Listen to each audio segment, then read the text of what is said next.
What's up, family? Reverend Ricky here. One of the chief challenges that I have had in participating, helping to lead organizations in an executive role, and even in a team lead role, is what happens when the organization grows quickly. Some people like to define that as momentum. Well, how do you manage momentum and how do you sustain momentum over time? Well, I would like to have a two-part conversation just about that, managing momentum. This is leading in five.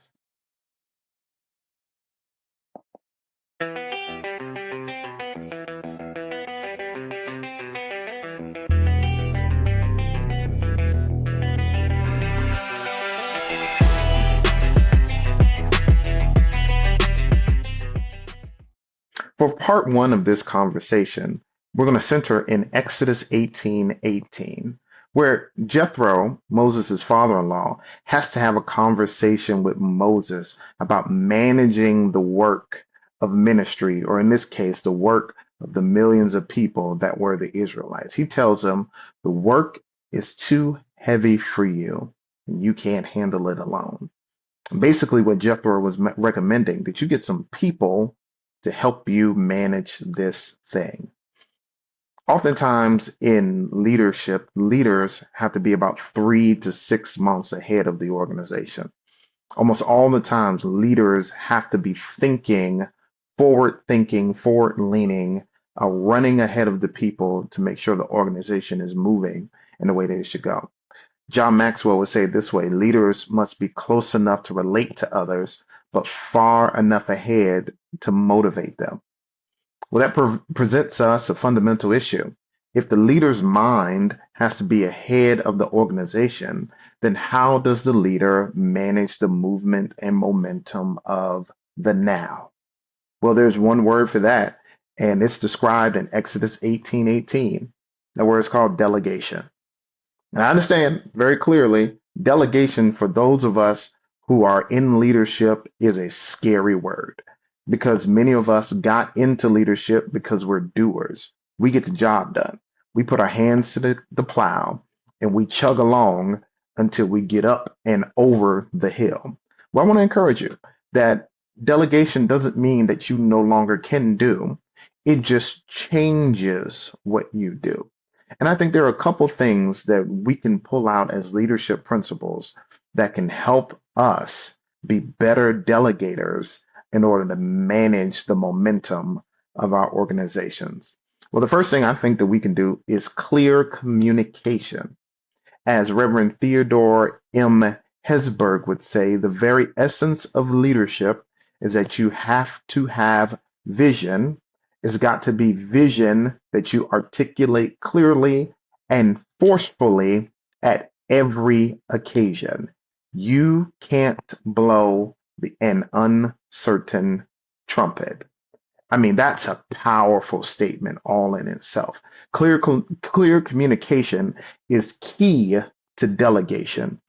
Exhorting the vision, saying the vision, repeating the vision over and over again, clearly communicating what the vision and the goals are of the organization is the job of the leader.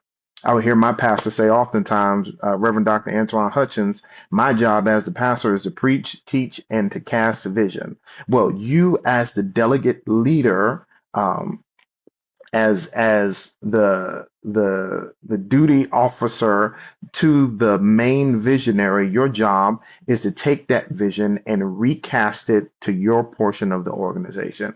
You got to be clear in your communication. You've got to be consistent in your communication. You got to be forceful in your communication.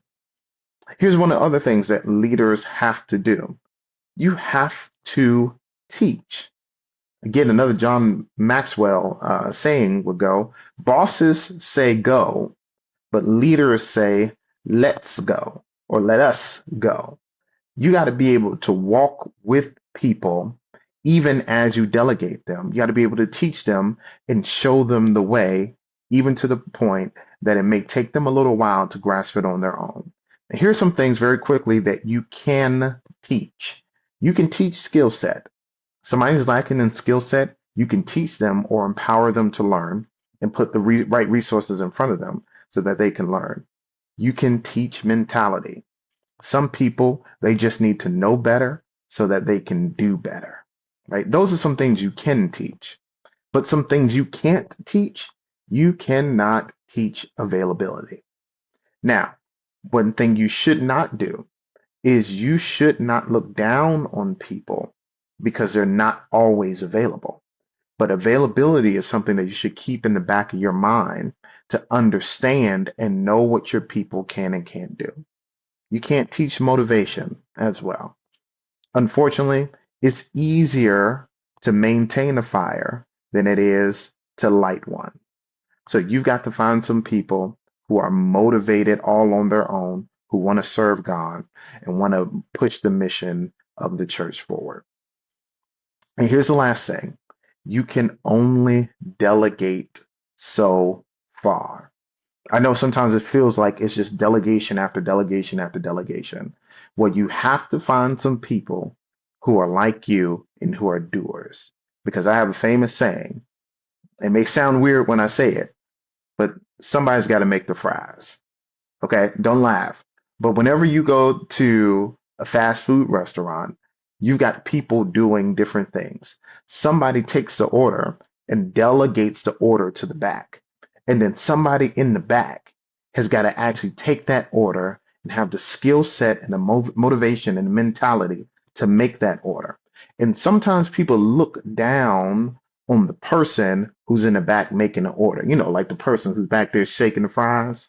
But the thing about it is, every single meal at every single fast food restaurant has fries. And so even though it may seem as if that role is not important, it's up to the leader to motivate the people, to help their mentality, to teach them the skill set so that they can understand that even if the job is to make fries, that is important. All right. Well, my name is Reverend Ricky, and this is Leading in Five.